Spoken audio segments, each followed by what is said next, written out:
आज का केस बहुत ज़्यादा ब्रूटल होने वाला है, तो मैं रिक्वेस्ट करूँगा कि अगर आप में ताकत नहीं है सच सुनने की तो प्लीज़ इस वीडियो को अभी रोक दीजिए। माँ, जब भी हम ये शब्द सुनते हैं तो हमारे दिल को एक सुकून मिलता है। साइकोलॉजिकल फैक्ट है, जब भी हम अपनी माँ की आवाज़ सुनते हैं तो हमारे दिल को तसल्ली होती है और हमारी बॉडी काम हो जाती है। माँ को हम अलग अलग भाषाओं में अलग अलग तरीके से चिन्हते हैं।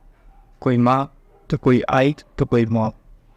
अगर कोई भी माँ हो वो अपने बेटे से बहुत ज़्यादा प्यार है, लेकिन कोई माँ इस तरह का भी काम अपने बेटे के साथ कर सकती है, ये चीज़ सुन के आज आपको बहुत ज़्यादा शॉक लगेगा। फिर स्टोरी शुरू होती है 2012 में, जब शांता पंकज से शादी करती है। शादी बहुत अच्छी चल रही होती है और इसकी वजह से इनका एक बच्चा भी होता है जिसका नाम श्रेयांशु होता है। शांता की एक बहुत ज़्यादा क्लोज फ्रेंड होती है जिसका नाम होता है इशरत परवीन। इशरत परवीन की भी 2018 में शादी हो जाती है, लेकिन वह अपने पति को कुछ महीने बाद ही छोड़ देती है, क्योंकि शांता और इशरत परवीन का आपस में चल रहा होता है, मतलब रिलेशनशिप चल रहा होता है, जिसे हम लेस्बियन रिलेशनशिप भी कह सकते हैं।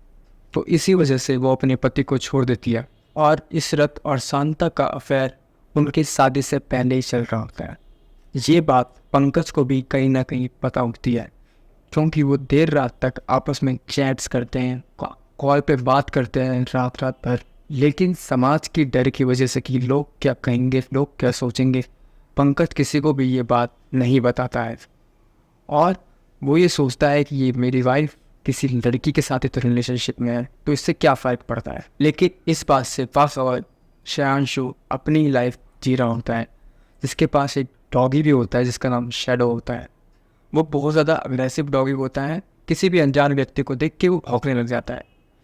इस डॉगी का इस केस में बहुत बड़ा रोल है। श्रेयांशु अपने स्कूल से नॉर्मल डे की तरह घर आ रहा होता है, पर वो देखता है उसका घर का दरवाज़ा खुला हुआ है। वो बिना कुछ सोचे समझे अपने घर के अंदर घुस जाता है और देखता है उसकी माँ और उसकी सहेली आपस में कैंची चला रही होती है। ये देख के श्रेयांशु को थोड़ा शॉक लगता है और वो समझ नहीं पाता है कि उसे क्या करना है, और वो जल्दी से उस रूम से बाहर निकला। उस दिन के बाद वो अपनी माँ से बात करना बंद कर देता है, क्योंकि उसे भी कहीं ना कहीं पता था कि वो लोग गलत कर रहे थे। और फिर शांता और इशरत आपस में डिस्कस करती हैं कि अगर इस बच्चे ने हमारी ये बात समाज में फैला दी तो फिर क्या होगा। इस वजह से वो उसको मारने का प्लान बनाते हैं। और फिर आता है 18 फरवरी, जिस दिन ये काम को वो अंजाम देती। इशरत सबसे पहले गणेश जी की मूर्ति से श्रेयांशु के सर पे वार करती है और फिर उसकी माँ उसके हाथों की नसों को काट देती है। और सिर्फ इतना ही नहीं, उस चाकू से वो उसके शरीर में बहुत बार वार करती है और ज़्यादा खून बहने के कारण बच्चे की मौत वहीं पे हो जाती है। जब लोगों को ये बात पता चलती है तो वो जल्दी से पुलिस को कॉल करते हैं और पुलिस मौका वारदात पे पहुंचती है। पुलिस भी नहीं समझ पा रही होती है कि एक 10 साल के बच्चे ने किसी का क्या बिगाड़ा होगा। और वो 10 साल का बच्चा चौथी क्लास में पढ़ता है और उसके टीचर्स बताते हैं कि उसको स्पोर्ट खेलने का बहुत ज़्यादा शौक था। इसी दौरान पुलिस नेबर से पूछती है, क्या आपने कोई भी ऐसी आवाज़ सुनी जिसकी वजह से आपको लगा हो कुछ गलत हो रहा है। तो वो देखती है बाहर एक कुत्ता होता है और किसी भी अनजान व्यक्ति को दिखता तो वो ज़रूर भौंकता। अंदर पूरा का पूरा मर्डर हो गया, लेकिन वो नहीं भौंका। तो पुलिस को अंदाज़ा हो गया कि ये काम वो ना वो किसी घर वाले ने ही करा है। पुलिस को वहाँ से एक सीसीटीवी फुटेज मिलता है जिसमें एक औरत मास्क जाके जा रही हो। तो उस औरत की पहचान करने के लिए शांता को बुलाकर पूछा जाता है कि क्या आप इस औरत को जानते हैं। तो शांता साफ मना कर देती कि इसका फेस सही से नहीं दिख रहा, मास्क लगा रखा है इस औरत। लेकिन जब पंकज से पूछा जाता है कि क्या आप इस औरत को जानते हैं, तो बता देता है कि जी हाँ, ये इशरत है, ये मेरी वाइफ की बहुत अच्छी फ्रेंड है।